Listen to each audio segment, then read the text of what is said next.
Hey, this is the Fight Nerd, and joining me now is Olympic gold medalist and multiple-time WWF, WWE, and TNA champion Kurt Angle. Kurt, how are you today? I'm doing fantastic. I'm getting ready to go to Camp Pendleton for the movie premiere of Warrior. That's right, that's what we're here to talk about today is the Lionsgate upcoming MMA movie Warrior coming out in September. And you, Kurt, are actually acting in this, so can you tell us a little bit first about how you got brought into this film in the first place?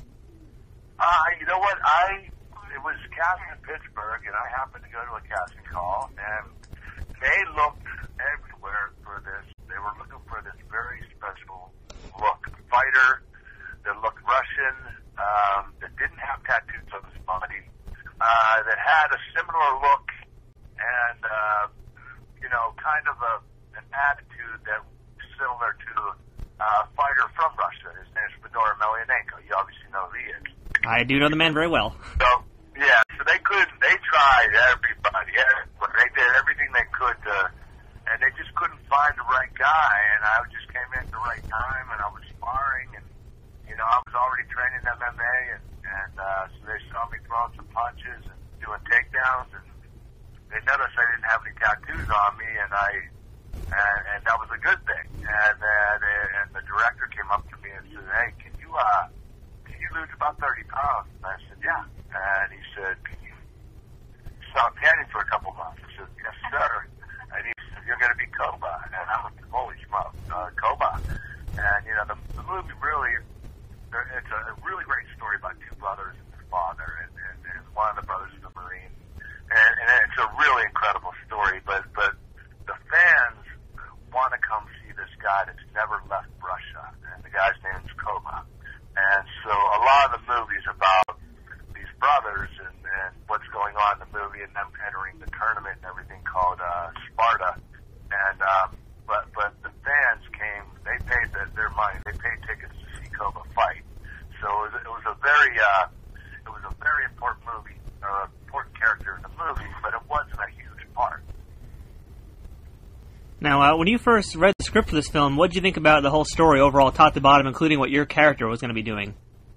I knew that it would be one of the best movies of the year, whatever year would come out. I mean, I'm talking, we're almost 2.5 years into when we started making it, so I didn't know when it was going to come out, but I was excited because I knew the capability of the movie. I did Dylan Dog Dead of Night. I starred in that movie, and that came out a few months ago, and it did okay, but I was excited about Warrior because I knew that a lot of people were going to relate to the story because it's about family. It's about a Marine, which I think is really important in today's society, and it's about MMA, which is probably one of the fastest rising sports in the world right now. So I knew the movie was going to be awesome, and with the backing of Lionsgate, I mean, you can't get any better than that. So the director and producer, Gavin O'Connor and Greg O'Connor, they were dead on. They loved me as my part with Koba. So I just did what they told me to do, and the movie turned out fantastic. I got to tell you that Tom Hardy and Joel Edgerton did an incredible job fighting as well as acting. So it was a very physical film. But as great of an actor, or great as actors as they are, they really stepped it up in the octagon. Yeah, I've heard some very good early reviews, including one we did on my site about it. Now, I want to ask you, how do you think this would compare to other MMA movies and martial arts movies, and does this stand on its own like Rocky and Raging Bull does? I believe it will stand on its own. It has everything that you want in a movie. Every emotion. It's about family.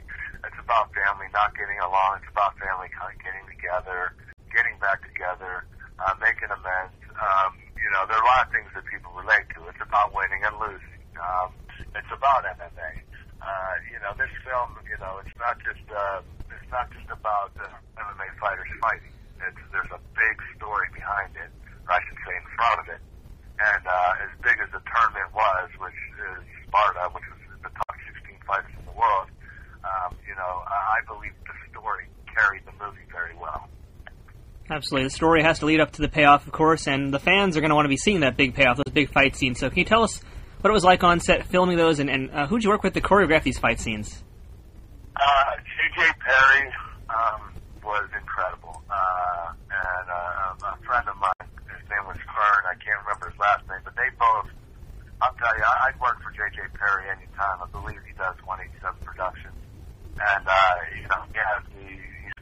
to cast me in other movies, thank God.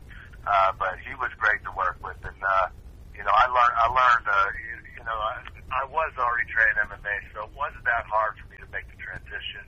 I really enjoyed it because the tournament was really built around Koba, and so when you go to Caesar's Palace, there's a huge 40 by 40 photo of Koba on the front of the building. The fans came to see Koba, so when I did the Koba entrance, the day I did it, they brought in the most fans because they wanted the tournament to revolve around this one character, Koba. So even though the brothers were in the tournament, the character of Koba was the guy that they wanted to see. Now, are there any differences between working on a choreographed movie as opposed to doing a worked pro wrestling match? You know what? I can tell you this.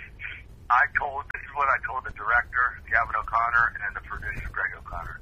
I said, you know what? I'm going to be gone probably 5 or 6 days a month where I can't work with you guys because of TNA, but I guarantee you I will learn the choreography 100 times faster than anybody else. And I did. I learned it all in one day.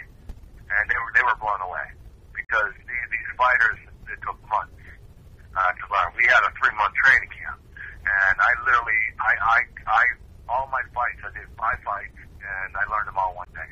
Wow. And I